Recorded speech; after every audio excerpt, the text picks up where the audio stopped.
Salut tout le monde, c'est Bartholoméo Patrick. Alors, on se retrouve aujourd'hui pour une nouvelle vidéo. Donc aujourd'hui, on va vous faire la vidéo pour la réaction live du chapitre 823 de One Piece. Alors, donc là, j'ai mon ordinateur qui est en face de moi, donc la caméra elle est juste là. Donc, on va lire le chapitre, on va analyser en même temps, comme d'habitude. Vous avez l'habitude maintenant de ce genre de vidéo. Alors, moi, c'est sur Learscan que je suis, que je regarde les chapitres. Donc là, la VF vient de sortir, donc il est 4h30 à peu près. Donc c'est parti. Donc je pense que cette vidéo sera en deux parties, de 2 fois 15 minutes, parce que vu que c'est des face cam et que ça met très longtemps à charger, donc du coup ça sera plus simple pour moi de faire. Et comme mon ordinateur en ce moment, il galère beaucoup, il fait beaucoup de bruit, en plus ça commence à me gonfler un petit peu. Donc voilà, donc je pense que ça fera en deux vidéos de 15 minutes.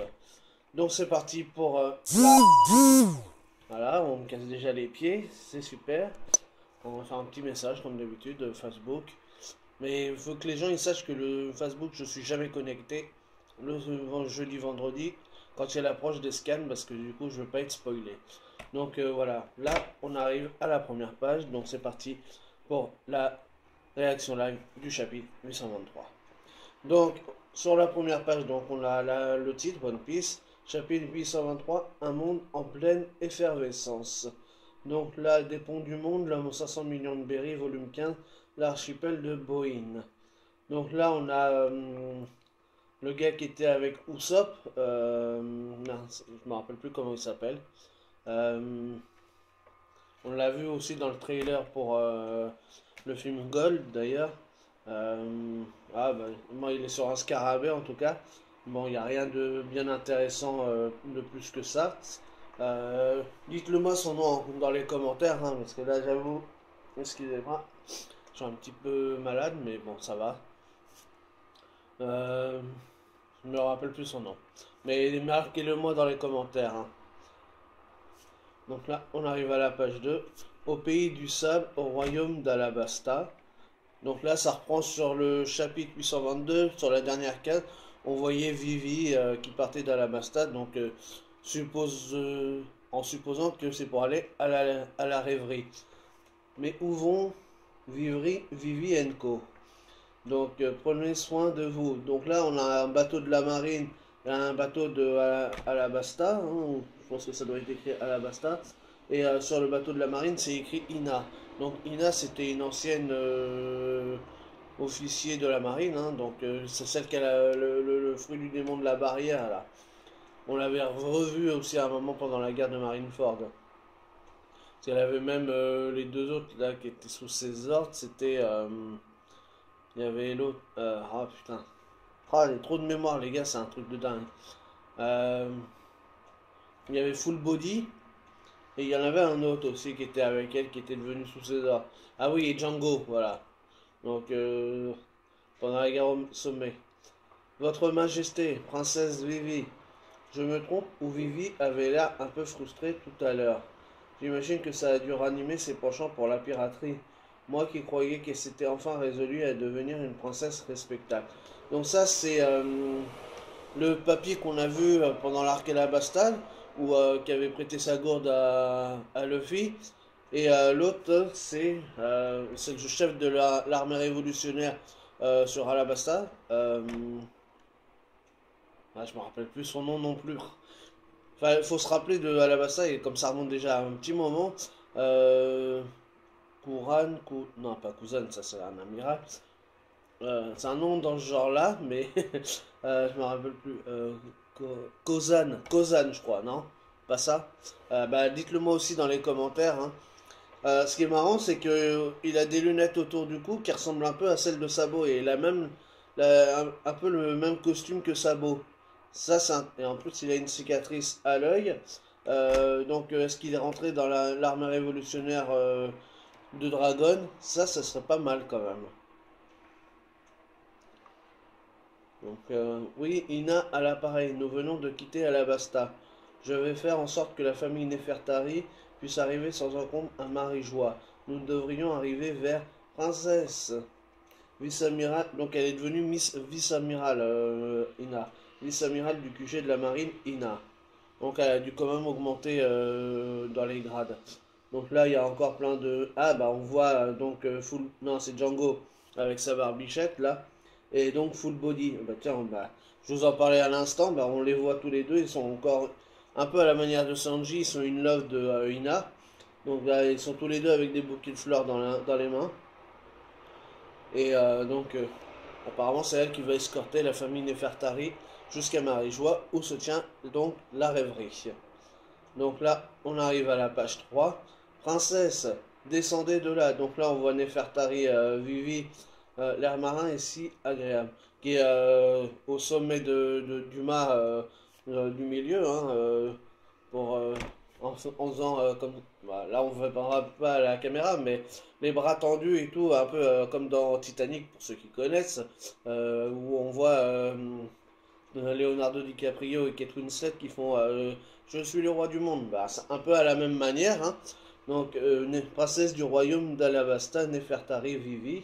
Donc voilà, elle prend le soleil. Putain, elle est devenue vraiment super mignonne, hein, la petite Vivi. Elle a pris confiance. Donc en bas, on a tous les gardes du royaume et tout. Et donc il y a quelqu'un qui gueule, donc princesse machin, voilà. Quel viendrait-il si par malheur un oiseau géant venait à vous kidnapper? Ou si un sniper venait à vous tirer dessus? Ou si un météore s'abattait sur vous?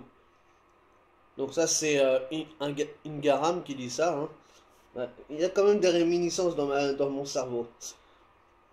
Ne te fais pas de mauvais sens, ce n'est pas comme si la princesse n'y connaissait rien à la mer. Après tout, elle a été pirate, il voulait dire. Et donc Ingaram il fait chut. Et donc ça c'est Pell qui lui dit ça. Donc c'est bien celui qu'on avait vu en train de monter dans les escaliers dans la dernière case sur le chapitre précédent. Donc on voit qu'il n'est pas décédé, vu qu'on le voit, on est en train de le voir là maintenant. Donc, mais voilà, Ingaram il lui dit non, faut pas dire qu'elle a été pirate, quoi, qu'elle a failli être pirate en tout cas. Donc là on arrive à la page 4.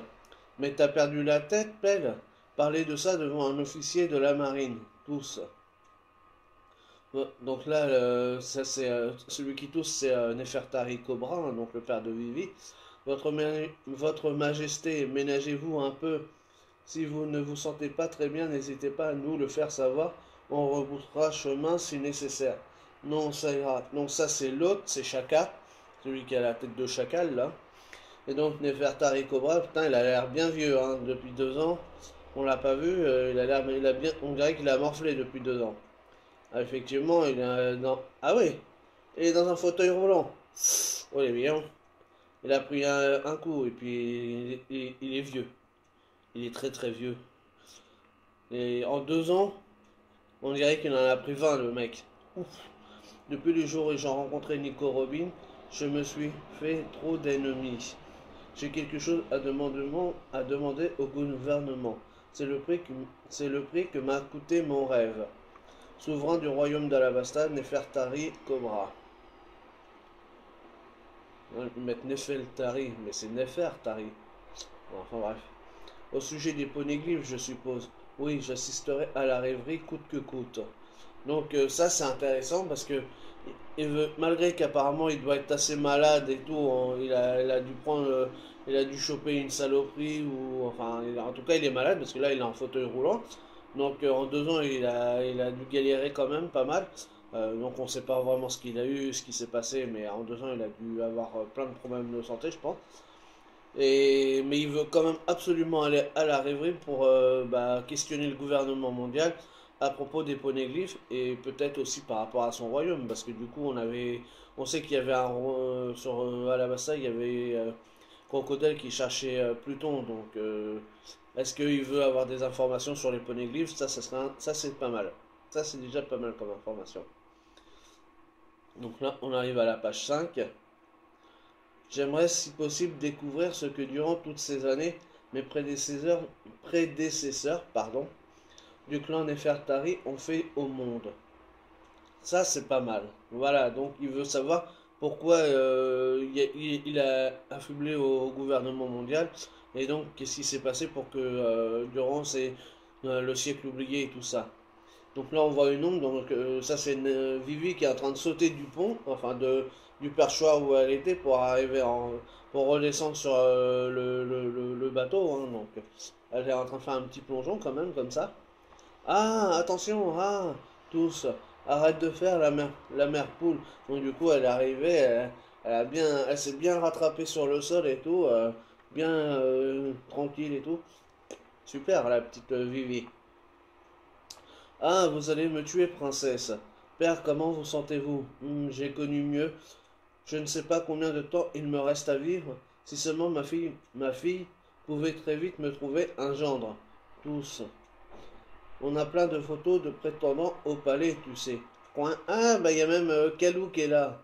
Ouais, ça fait longtemps qu'on l'a. Donc derrière, on voit aussi un Garam qui est là en train de gueuler parce que Vivi, elle en fait que sa tête et lui, tout ce qu'il dit, bah, elle sent pas un peu les glaouis.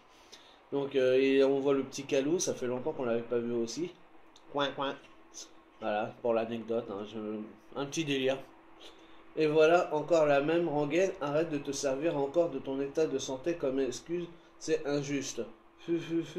Pas besoin, tu peux les jeter.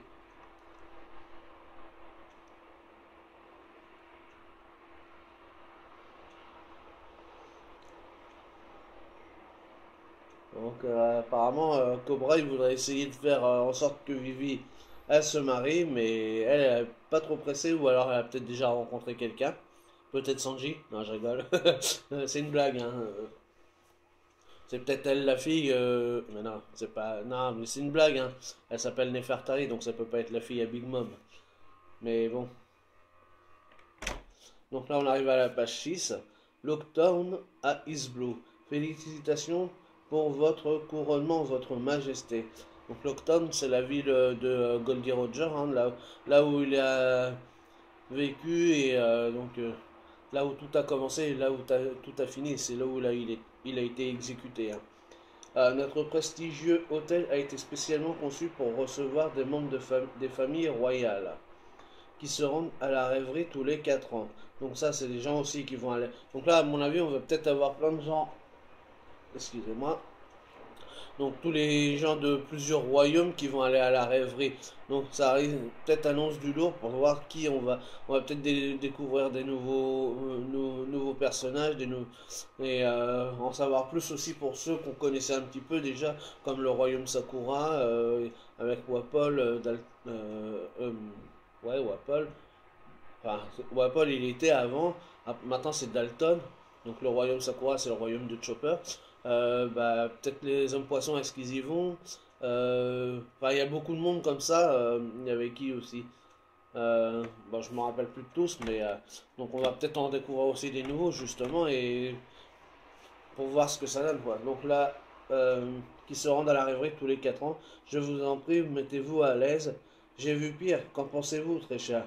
Il n'a vraiment rien de spécial cet hôtel, si ce n'est la vue qu'on a sur l'échafaud de Goldie Roger, reine du royaume de Gohan. Sally Nantuk Annette. Le royaume de Goa, c'est là où il a grandi bah, Sabo, Luffy et Ace, hein, parce que c'est la famille bourgeoise de là-bas. Donc est-ce qu'elle a un rapport avec Sabo, Ace ou Luffy? Parce que bon, Luffy, il était au... Excusez-moi, mon nez me gratte. Luffy, il était au village de Fushia, mais qui était à la périphérie du royaume de Goa. Et Sabo, lui, il faisait partie de la noblesse mondiale à l'époque, hein. Donc, est-ce que ça a un rapport peut-être avec Sabo? Euh, Pas mal, pas mal. Donc, on va voir ça. Eh bien, nous vous souhaitons un agréable séjour, Votre Majesté Stelly. Oui, oui, maintenant disparaissez, la place des déchets, c'est dans une décharge. Ça me dit quelque chose. Ça serait pas le frère à Sabo, ça? Ah, faudrait que je revérifie, mais j'ai l'impression que c'est le frère à Sabo, Stelly. Ah ouais, ouais, ouais, ouais. Il avait un frère comme ça qui était blond aussi, là, qui avait été adopté par la famille de Sabo et tout. D'ailleurs, c'est une grosse tête à claque. On avait, pardon, envie de lui mettre plein de baffes. Putain, je suis déjà à 15 minutes et j'en suis qu'à la 6e page. C'est un truc de dingue. Et il y en a 16. Ça y est, mal barré déjà encore pour que ça fasse... Enfin bref. Donc c'est peut-être... On va peut-être avoir des informations où on va... Parce que là on le voit que de dos. On voit la meuf que de face. Elle a un long nez un peu pointu à façon... pour ceux qui sont un peu plus vieux, parce que les plus jeunes, je suis pas sûr que ça leur parle, mais ceux qui sont trentenaires, quarantenaires comme moi, ça fait penser un peu au nez que Cabu il dessinait par rapport à Dorothée. Donc je sais pas si vous voyez la référence que je veux faire, mais ça me fait penser à ça. Et puis la meuf, elle ressemble aussi à celle qu'on voyait sur les canettes dans une des photos en couverture d'un Shonen Jump, avec que Sanji tenait à la main. Elle ressemble un petit peu à celle-là, là, une blonde comme ça. Donc est-ce que ça a un rapport aussi avec Sanji? C'est pas mal tout ça. Donc là, il y a beaucoup encore de questions à se poser et ça... Voilà, il y a tellement de suppositions à faire. C'est dingue. Donc là, on arrive à la page 7. Un certain nombre de nations sont en pleine effervescence à cause de cette rencontre qui a lieu une fois tous les 4 ans au centre du monde sur la terre sacrée de Marijois, la rêverie. Donc là, on voit Marijois en pleine le grand château de Marijois et tout. Donc c'est bien la rêverie, on s'en serait un peu douté. Tous les chefs d'État et souverains d'une cinquantaine de pays sont conviés à cette conférence pour discuter des affaires qui concernent la gouvernance mondiale. C'est ensemble qu'ils préparent l'agenda mondial des prochaines années. Donc là, on voit la tête de plusieurs souverains. Donc là, le premier, bah, c'est un roi, enfin, il a une couronne. Il a un nez un peu bizarre aussi. Bon, après, il n'y a rien de spécial non plus. C'est peut-être le roi de Louvenel. Celui, parce que le bâtiment qu'il y a derrière ressemble à Louvenel. Le royaume où il y avait Norland. Donc ça, c'est pas mal. Ça pourrait être ce royaume-là. Après, on a un bateau avec écrit Elysia. Donc c'est une tête de lion pour devant, sur le devant, avec un rond et plusieurs trucs dessus sur la voile. Et bon, il est escorté par 2 bateaux de la marine. Donc ça finit en IE à la fin. Donc je sais pas c'est qui escorte par contre. Après on a une autre voile avec une espèce de drapeau façon mexicain. Et une étoile, ça fait 2 bandes comme ça, colorisées, enfin en noir, et une étoile au milieu, et un petit dessin dessous, et il y a 2 ailes. Bon, mais si vous lisez les scans aussi, vous voyez de ce quoi je veux parler. Ça fait penser un petit peu à un style drapeau mexicain. Bon, après, voilà, c'est peut-être inspiré de quelque chose. Après, ensuite, on voit 2 autres personnages. Il y en a un, il a une petite moustache façon éclair. Et en plus, il a un costume assez noir, donc, et une casquette. Ça fait, bon, on dirait qu'il a des lunettes aussi.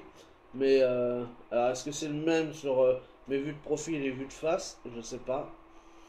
Mais ça a l'air d'être le même. Mais vu de face, ça ressemble quand même à Hitler. Euh, enfin bref, donc là on voit plein de plusieurs petits personnages comme ça. Donc là on arrive à la page 8. Mais la page 8, on va la faire sur la deuxième vidéo.